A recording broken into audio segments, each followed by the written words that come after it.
మన రాష్ట్రంలో ప్రస్తుతం గ్రామ పంచాయతీ ఎన్నికలు జరుగుతున్న నేపథ్యంలో ఒక వింతైన సంఘటన చోటు చేసుకుంది ఒక గ్రామంలో.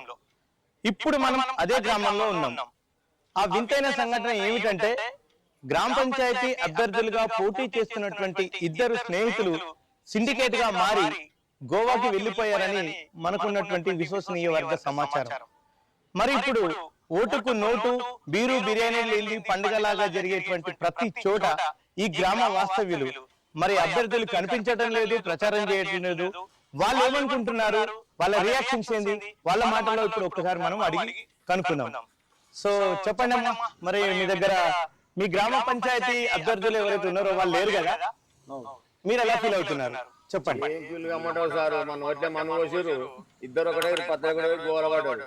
అవును, అదే రెండు ఇద్దరు తరఫున